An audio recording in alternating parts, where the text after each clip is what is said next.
Welcome to the Chess Angle. This is not your typical chess podcast. If you're an amateur or club-level player, the Chess Angle is for you. Our content is aimed at busy adults who are serious about the game but have limited study time. Featured guests include both amateur and titled players alike. And now, here's your host, director of the Long Island Chess Club, Neal Bellon. Welcome everybody to the Chess Angle.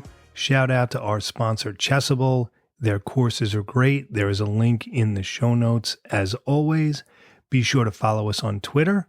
Our handle is at the Chess Angle. I'm not on there all the time, kind of in and out. I sort of just post what I need to for the podcast.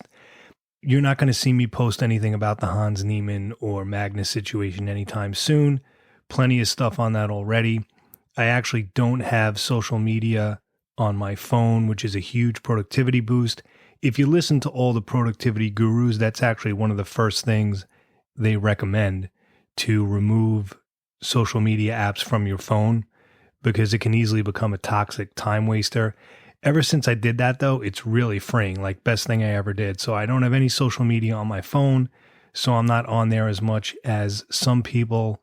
You're not going to find me like sitting in bed at 11 at night, sort of mindlessly scrolling through it. But if you are a Twitter person and you want to follow us, again, at the Chess Angle, anything related to the podcast, like previews and clips, I do put on there. So this is the first solo episode of the season. So definitely a lot to say. This is going to be sort of another junk drawer episode where I have some loosely connected thoughts about the amateur chess scene that individually probably were not enough for one episode.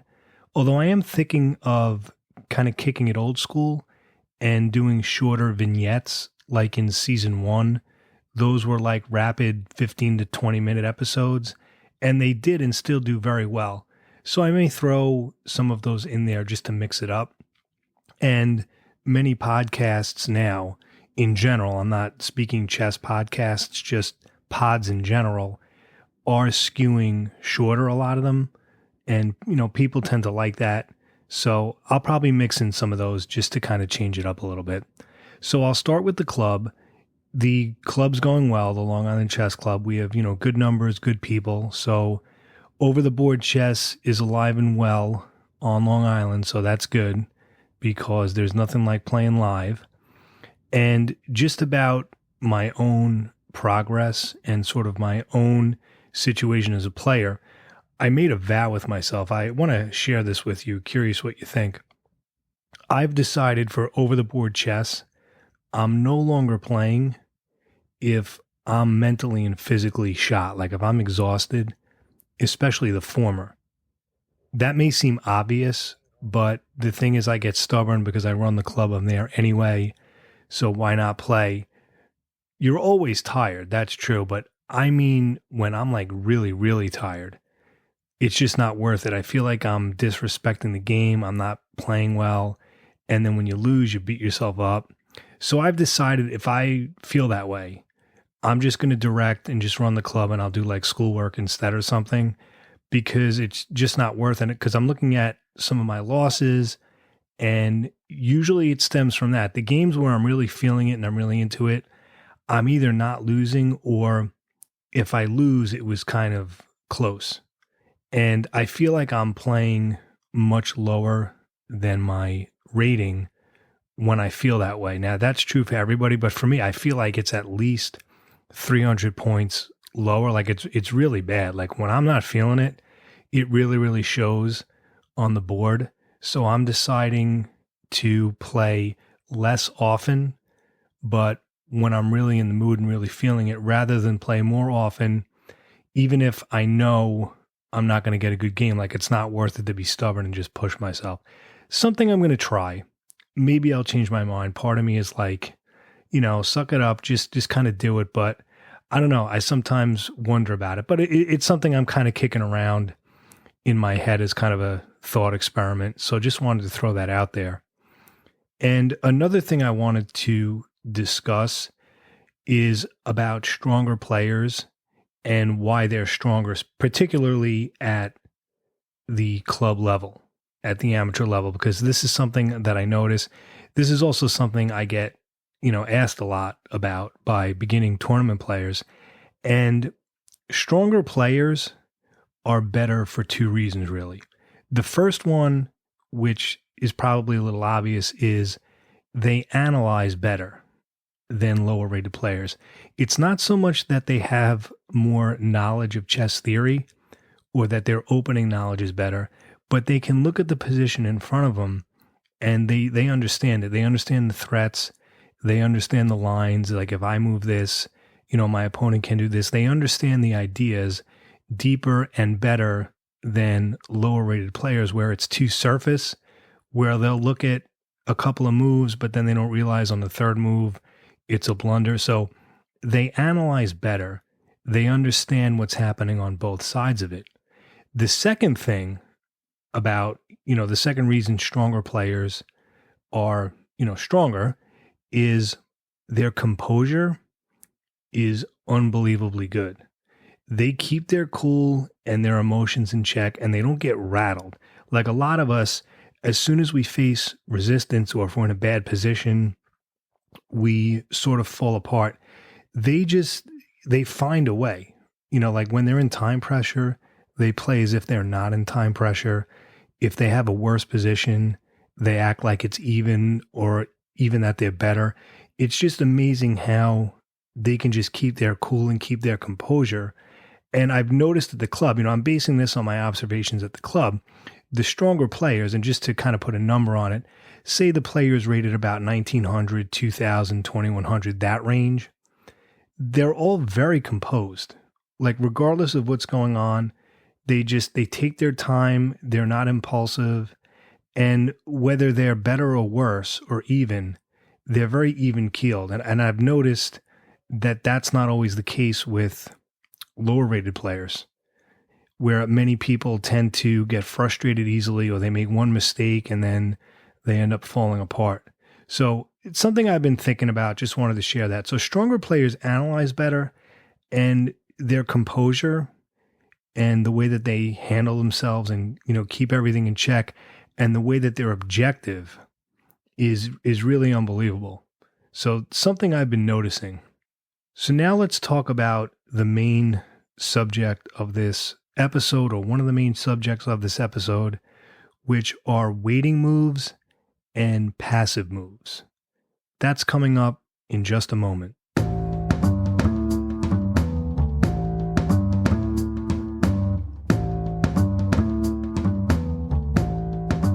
Now let's talk about waiting moves and passive moves.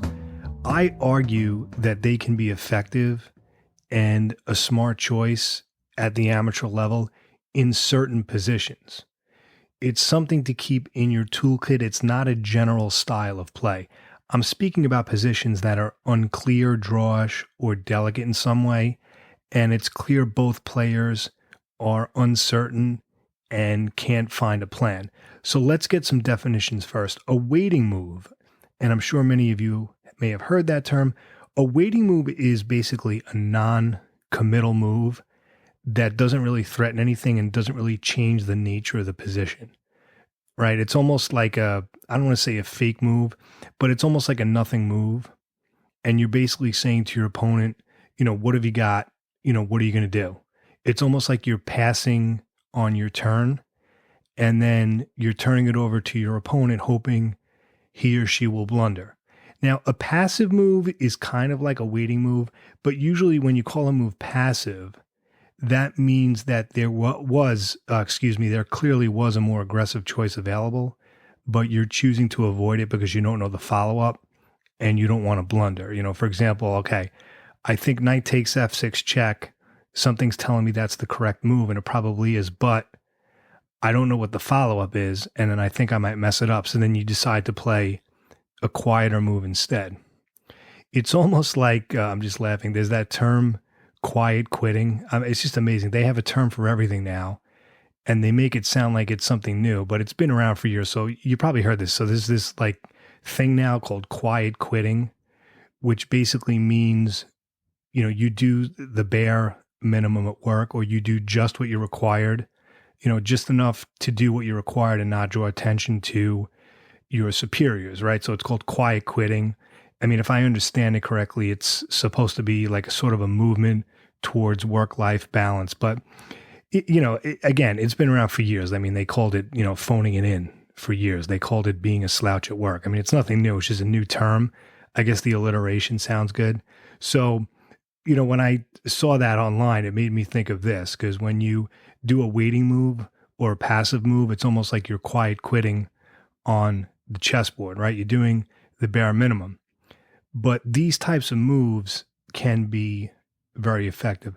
Let me give you an example of like a waiting move or something that's passive. Let's take the London system. Yes, big surprise that I'm mentioning that, right?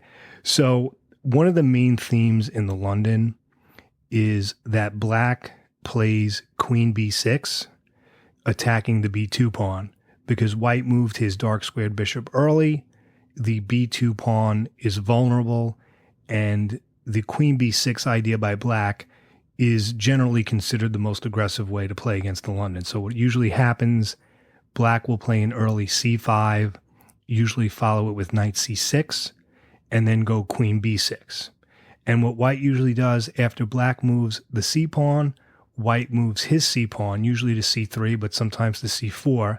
And he does it for that reason, because white generally wants to answer queen b6 with queen b3, right? Facing off the queens. You offer a trade. Generally, theoretically, the trade is good for white. So if black plays queen takes b3, white goes a takes b3, and the doubled pawns and the open a file is usually good for white. I mean, if you put it in the computer, it usually says that it's equal, but theory has shown that that's generally good for white because it's the open A file. So, you want black to trade queens. White generally does not want to trade queens. But another idea, instead of queen b3 to defend it, you can go queen c1. So after black plays queen b6 in the London, white can go queen c1. And most coaches and instructors and a lot of strong players, when they give instructional videos on the London, they're always saying, well, queen c1 is too passive, right? Don't play queen c1. It's too passive. You never want to play queen c1. But the truth is, yes, queen c1 is passive, but it's actually very playable. And if you put it in the engine, it comes up as equal. Now, yes, it's passive, but there's nothing wrong with it. And the truth is, after queen c1, it's not like the game is decisive for black, especially at the amateur level.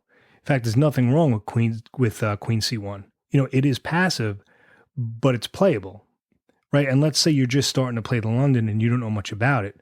Let's say you didn't know about queen b3 and you did queen c1 instead to defend the b2 pawn. You're fine. So the question is, why even play these waiting moves? Just to make that clear, because at this level, at the amateur level, so many games are lost by forcing things or playing the quote-unquote correct move or playing quote-unquote actively, but you get yourself in a spot of bother, as the British say. Sorry for that horrible accent. And then you end up blundering the game away. I mean, I've done that more times than I care to admit, where you play this active move that you sort of know is good, but you're not sure about the follow-up. And then you end up in this like maze and crazy position and you don't know what to do. And then it falls apart. All right. And that's the thing with aggressive play in general, because, the whole thing is, you got to be aggressive, right? Aggressive chess is winning chess. But when you play these aggressive and sharp moves, you need to know the follow-up. That's the part that nobody tells you, right? So you try to emulate some wild tactical move that you saw in a book, but then you don't know the follow-up. And then you end up losing the game. So in certain situations, it's better to play a passive or a waiting move where it doesn't change anything, but you're still in the game and it's not a mistake. And again, I'm only suggesting this for certain positions, not as a general style. I'm not saying you should play passively and play waiting moves as a style. It's a tool in your toolkit. It's a trick. It's something you can pull out of your bag, but it's a strategy that's very effective, especially at this level. Unless there's a definitive tactic, or mate, which usually there isn't. Most positions do not have an immediate tactic available. So unless that's the case, I mean, obviously, if there's a tactical thing or a mating, that's something like that, that's a different story. But if that's not the case, there's usually many playable moves on top of the engine choices. Like in those sort of dry positions, let's say you have an engine running and it shows like the first 4 or 5 lines. The truth is, there's probably several more you can play. Like you might plug in the move that you actually played, and it's not one of the first few choices, but when you plug it in, the engine still says that it's equal. All right. So again, the quote unquote objectively best move is of no use to you if you don't know the follow-up. All right. Great quote by Larry Evans.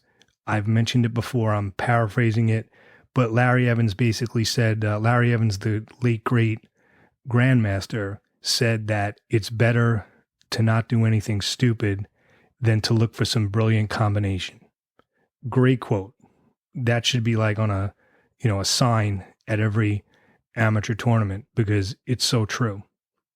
Now, the idea of these passive moves and these waiting moves where you don't really change the nature of the position, it goes against the idea of always have a plan, right? Because we've heard that, right? Always have a plan.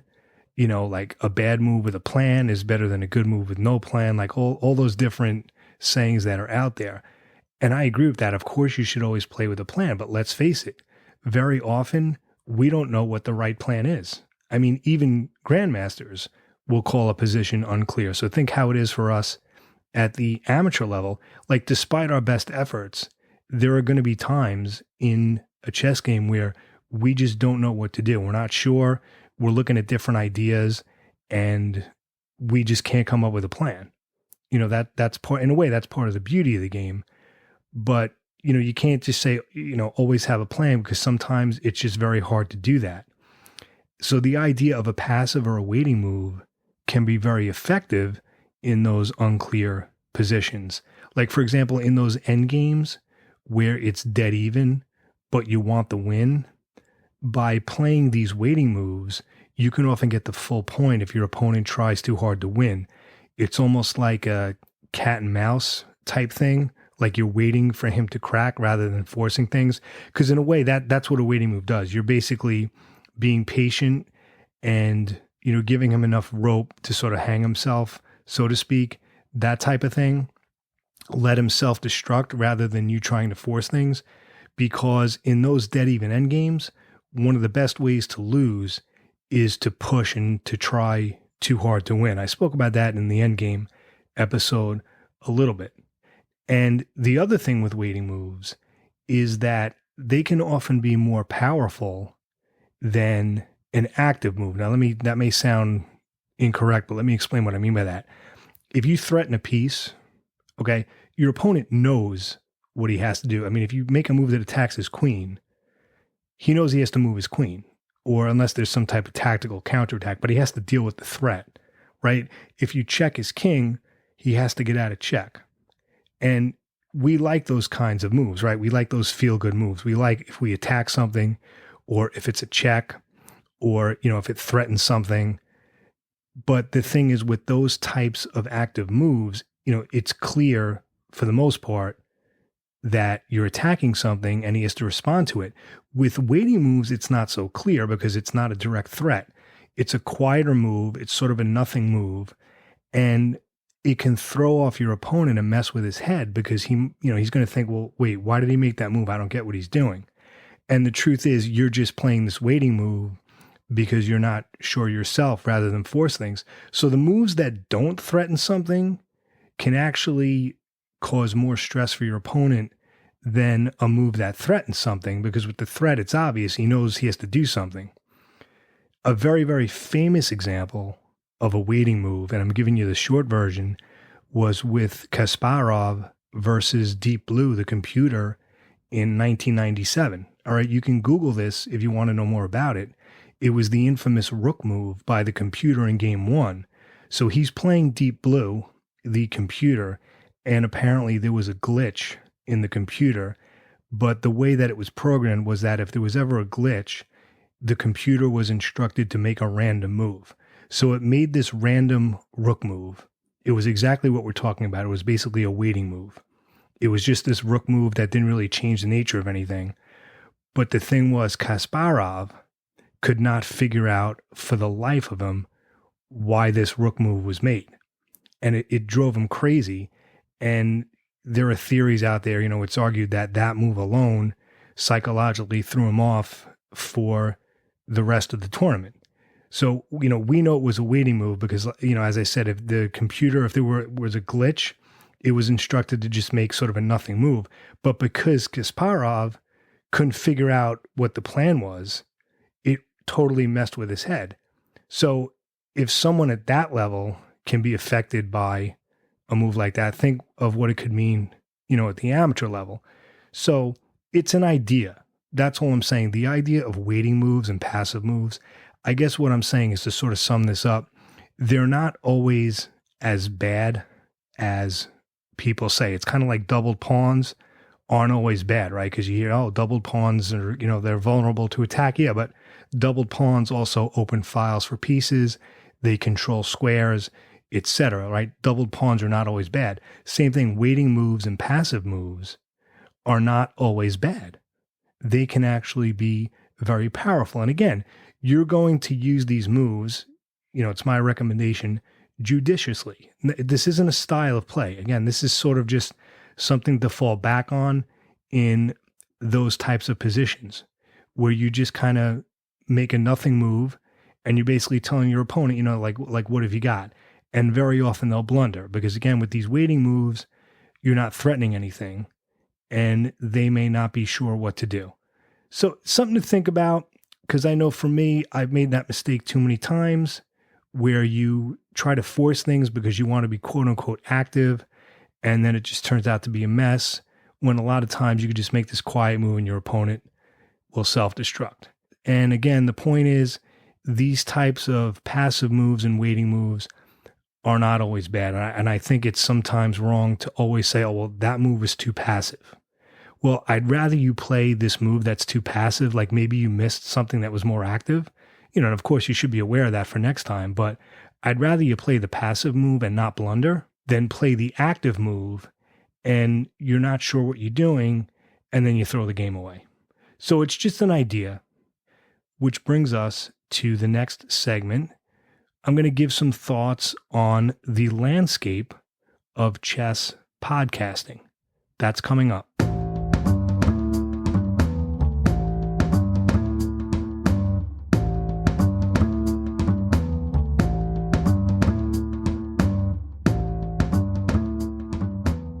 All right, so let's talk about chess podcasts. I get asked about this a lot, which is why I'm talking about it in this episode. I'll get messages or someone will ask me in person, not just about what chess podcasts I listen to, but just about what kind of podcasts I like in general. So I thought it would be cool to discuss that here on the Chess Angle. Now, as far as chess podcasts that are out there, I'm going to share my thoughts very generically. I will mention my two new favorite chess podcasts in a little bit because, yes, I do listen to chess podcasts. I enjoy them. I like the conversation. I like the game. It's not like because I host one myself, I'm not going to listen to the other ones. That's absurd. I enjoy the discourse very much. There's certainly a lot out there now. I wouldn't say it's quite saturated. That's a bit of a strong term. It's getting a little crowded, but it's not quite standing room only yet.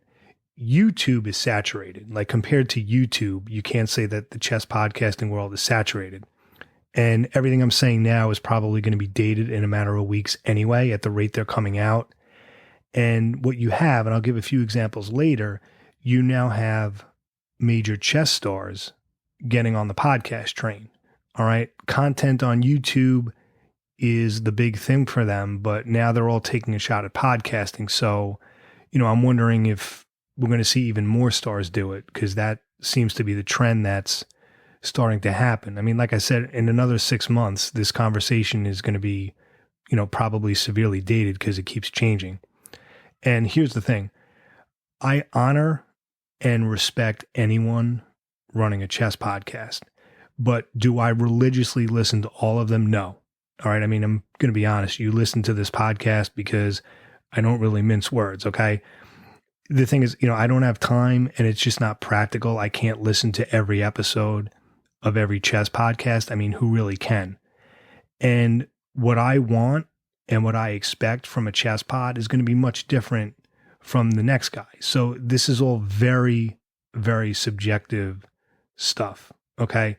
So again, I don't like to mince words, but I will say up front, I am not going to mention the other chess podcasts by name that I'm familiar with. It's a conflict of interest. It's bad form. And it's just not proper to do that. And then you might say, well, why not just tell us the ones you listen to? What's wrong with that?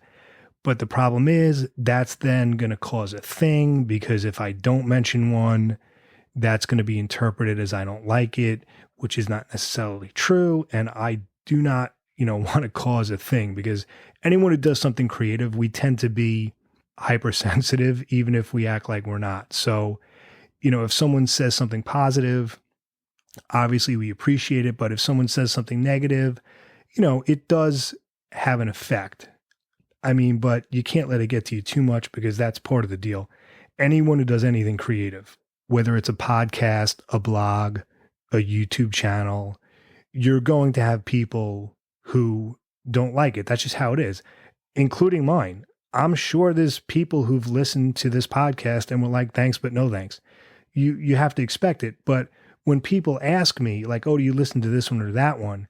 If it's one that I don't listen to for whatever reason, I mean, I'm still like, oh yeah, they're good, because that's just how it is. Like, for example, I have a relative in the restaurant business, and someone will say like, oh, do you know this restaurant?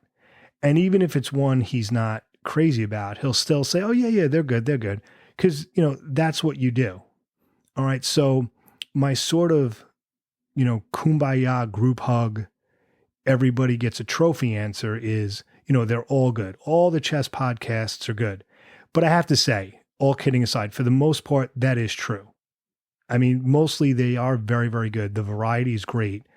And there's something for everyone, which is fantastic. It really depends on what you want out of it. But here's the thing. This is very, very subjective stuff. And you can't say, I believe, this is my opinion now, you can't say there's one objectively, quote unquote, best podcast, right? It's what's the best podcast for you, right? And it really depends on what you want. There is a wide swath of listeners. Some people only want chess improvement tips. Some people only want to hear about the top players, right? And if that's you, obviously my podcast would, not appeal to you. I mean, we have some, top players on here, titled players, but it's more about, how to help amateurs and stuff like that. Some people just want the latest news of what's happening in the chess world. They want to hear about the Magnus, Hans Niemann controversy. Well, I mean, if you're interested in that, there's no lack of podcasts about that. I mean, there's one coming out like every 20 minutes, I feel like. But I mean, that is a fascinating story. I'm not going to go down that rabbit hole now. All right. Because plenty of people who know a lot more than I do can comment on that. So I'm not going to touch that here. Others like biographical information, about the players. Others, prefer the professional scene. Others prefer the amateur scene. Some like both. You also have people listening to chess podcasts who really don't play. You have like these non-playing chess enthusiasts. For example, my episode with Alex King, National Master Alex King, who I think is an FM now. I'm not sure. I apologize for not looking that up before recording. But someone made a comment on Facebook that she doesn't even play chess, but she just kind of caught wind because someone else in her group was listening to it or something. Someone had recommended it, and she didn't even play chess, but she goes, I just really enjoyed listening to it. So you have people who don't really know much about the game, believe it or not, who listen to these podcasts for aesthetic reasons or because it's something different or for cultural reasons. Here's a perfect example. When I saw Magnus and is it Karjakin? I was saying Karjakin, and someone told me I was saying it wrong. I think it's Karjakin, but anyway, when he was playing Magnus in the 2016 World Champion, it was right here in New York, in Manhattan, at the South Street Seaport. There were people, and you could tell because they were talking loudly, like I was just listening. There were people there checking it out who knew nothing about chess. But for them, it was a day out. It was a cultural event. It was something new. They wanted to bring their kids to culturally enrich them. I thought that was great, and it attracts that kind of crowd. So the point I'm making is you have a wide range of listeners. And the good thing is with all the choices out there is something for everybody. Now, I'll give you this much. While I enjoy chess podcasts, and I have a number of them in my rotation, there are some that are not for me. But again, that's my own subjective opinion based on, what I look for and, what I expect. In fact, there's one or two in my rotation that, from what I can tell, they should be more popular than they are. I feel they're underrated, and there might be one or two where it's vice versa. I won't say more than that, but that's what makes the world go around. There could be one that I really like and someone thinks is, meh, right? And then there could be another one that somebody raves about and I might be like, all right, it's okay. Including mine. Like I said, I'm sure people have listened to mine and said it's not for them. Now, I've been fortunate. The feedback has been generally good. But like I said, I'm sure there are many who heard a few episodes and were like, thanks, but no thanks. That's every podcast. And for all podcasts, I'm not speaking about chess ones, all podcasts, there are extraneous variables that can cause a pod to be popular or underrated that have nothing to do with the content. And that's true for everything. It could be a blog, could be a YouTube channel. So in other words, they could be more popular or less popular for inadvertent reasons. There's like an X factor. I know that sounds really vague and ambiguous, but if I give examples and unpack that, I just don't want to go down that road. So I'll leave it at that. But what I will do now is I'll share the non-chess podcasts that I listen to on a regular basis because I do get asked about that. Like, what podcasts outside of chess do you listen to? So my favorite, my go-to, it comes out on Sunday. I usually save it for my drive to work on Monday morning, is No Stupid Questions with Stephen Dubner and Angela Duckworth. Stephen Dubner, of course, you know him from the Freakonomics books. And Angela Duckworth is a psychologist. You know her from the book Grit. And they discuss basically sort of an everyday question, usually that a reader will send in, like, what's wrong with holding a grudge is one. Do people pay attention to signs? These are some of the recent ones. Can you learn to love hard work? How can you improve your mental endurance? All these different things. And they break it down. And I like it because they're like 35-minute episodes. So they're kind of easy to get through. But that's my favorite one. And again, all of these I'm mentioning, these are unsolicited endorsements. I'm just reading my list from Spotify, which, by the way, I'm a huge Spotify person. I'm not really an Apple Podcasts person. I'm not a big Apple person in general. That's a separate discussion. But I like Spotify because I'm a big music guy and it's one and done, right? I have all my podcasts, all my music, everything's right here. So I can go from like listening to a podcast to, listening to, Miles Davis, whatever it is. Like what I was saying before, how you can never say like there's one best podcast in any category. It's the same thing with, music, right? Like for jazz, people say, because I'm a big jazz guy, right? Oh, Kind of Blue. That's quote unquote the best jazz album ever. It's a great album, but I don't know if you can say it's the best. You have Blues in the Abstract Truth by Oliver Nelson. You have Now He Sings, Now He Sobs by Chick Corea. You have Speak No Evil by Wayne Shorter. A lot of good albums. I don't know if you can say there's like one best jazz album. It's, the best one for you. Anyway, I digress. So another one I listen to is Choiceology with Katie Milkman.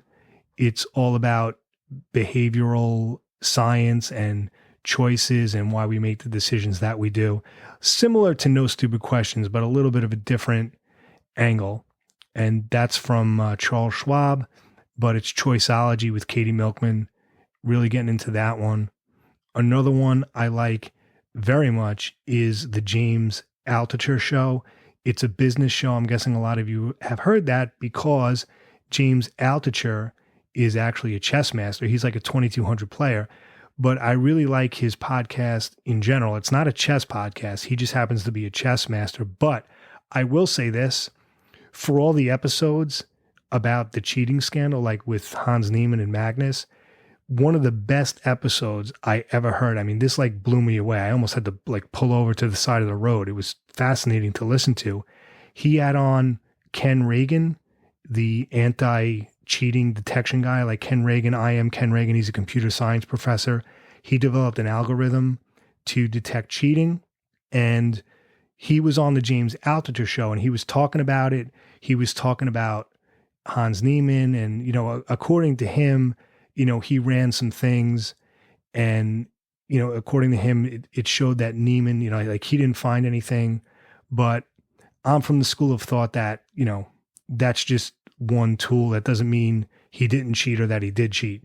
All right. So I don't want to get into a discussion of the Niemann Magnus thing, but he spoke about that. But this was like the most fascinating conversation on this whole scandal that I heard. And he was talking about how his algorithm works. And James Altucher was asking him some great questions, like, you know, what if someone just picks like the second best move? Can you still catch them? If you want to hear it, let me pull it up. You got to check this out. It's a recent episode. It's let me see. Yeah, I can't. Oh, here it is. Did Hans Niemann cheat the evidence? So it was September 14th. All right. It's the James Altucher Show. Yeah. Did Hans Niemann cheat the evidence? I am Ken Reagan. You got to check it out. It's like a fascinating episode. It's all about his cheat detection system. But besides that episode, the James Altucher Show is a great podcast in general. So I listened to that one. The other one I listened to is Work Life with Adam Grant.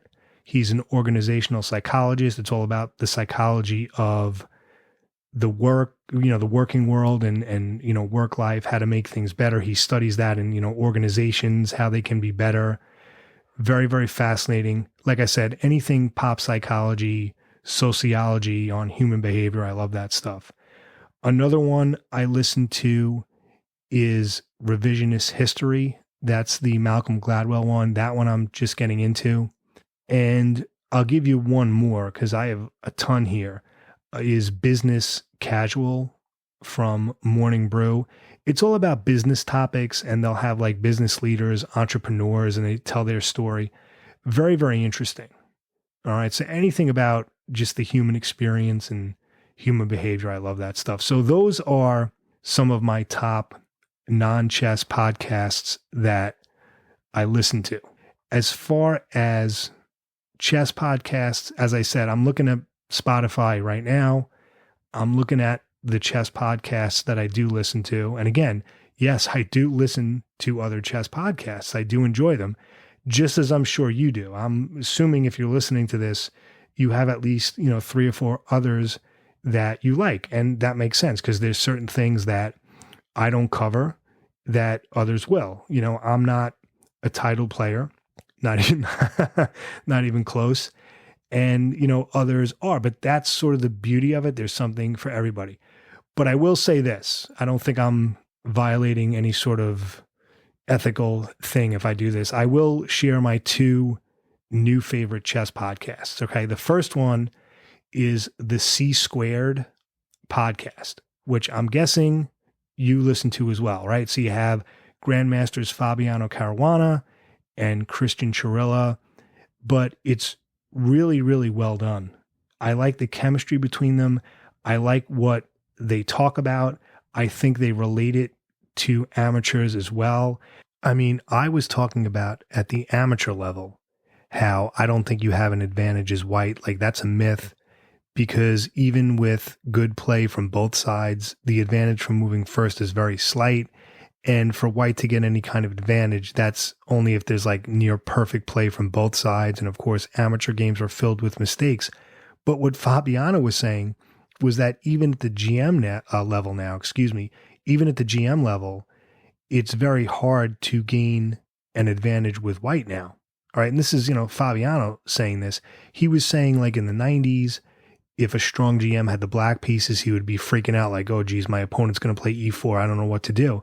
But he was saying that theory has advanced so much that even at the GM level now, it's hard to gain an advantage with white because black can equalize so much easier. So I thought that was fascinating. Right. And then Churilla was commenting on, how he has trouble losing games and the competitive spirit, and how when people say, well, don't focus on the results so much, but he goes, yeah, if I do that, I feel like I'm going to lose my competitive edge. Very, very interesting. And then Fabiano was discussing his tournament games. And in one of the games, he was like, well, I made this move F5. Like, I don't even know why I played it.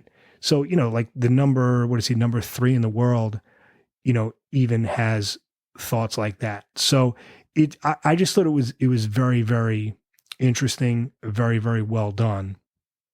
So, and then Fabiano was also talking about how he was, if I remember correctly, he was playing the Petrovs and the Queen's Gambit accepted. And like people were commenting like, why is he playing those openings? Is he going to retire from chess or something?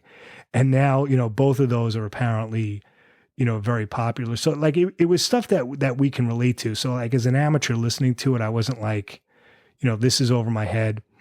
And then my second favorite one, and this one literally has only been out a week. Like the ink isn't even dry on it. I just happened to bump into this serendipitously on Spotify, is Chess Crib with Daniel Naroditsky and Robbie Adamson. They only have one episode out, and it might be, along with the James Altucher episode on cheating, this might be the other like best episode I've heard on the scandal so far. I mean, it's already dated because as I'm recording this, the day before I recorded this, chess.com came out with its report and it was in the Wall Street Journal that, they're saying they have evidence that suggests that Niemann cheated on during over 100 games on chess.com, right? Because the whole thing with that is that he claims he just did it a couple of times when he was younger, like as if it were just like a youthful indiscretion. And of course, chess.com is saying, yeah, it's more than that and we have evidence. So apparently they're saying chess.com is that he cheated in over 100 games on the server, and they issued this report. It's in the Wall Street Journal, the article, if you want to Google it. It's on chess.com. It's all there.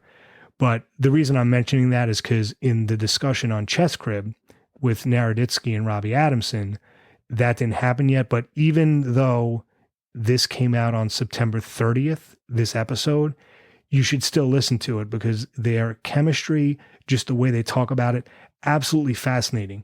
Now, there's only one episode. They don't even have a photo yet. Like on Spotify, it just says Chess Crib, Daniel Naroditsky and Robbie Adamson, and there's just like an RSS generic photo. Like that's the feed where you like submit your podcast to different servers. So like I said, the ink isn't even dry on this. They're presumably just getting it off the ground. I hope that, this comes to fruition, because even though they only issued this one episode, I'm glad I ran into it. It's very, very good. And in their show notes, they're saying that they want this to be accessible to everyone, whether you're a total novice or a grandmaster. That's sort of their framework. They want to make it accessible to people of all levels. But I know I'm complimenting them so much for just one episode, but I just thought it was really, really good. And I hope it continues. Like I said, it's just the one episode so far that came out September 30th. I wish them the best of luck. So that's Daniel Naroditsky and Robbie Adamson. Really, really good. So yeah, that and C Squared are like my two new favorite podcasts right now. My two new favorite chess podcasts, I should say. I have a whole bunch of other ones that I do listen to, but like I said, I don't want to start rattling them off, and because if I don't mention one, yada yada yada. So I'm not going to go there. But again, there is something for everyone. I think the fact that there's so much choice is fantastic. I think as a general statement, the chess podcasts out there are generally very, very good. And who would have thought? Who would have thought that the game we love would have such a footprint in the chess podcasting ecosystem? And like I said, at the rate that they're coming out with them, you know, who knows? I might revisit this in 3 or 4 months and have, you know, a totally different opinion or have additional ones. But it's very, very interesting. Thanks for listening as always. And you know what I'm going to say. I hope you win your next game. Have a great day, everybody.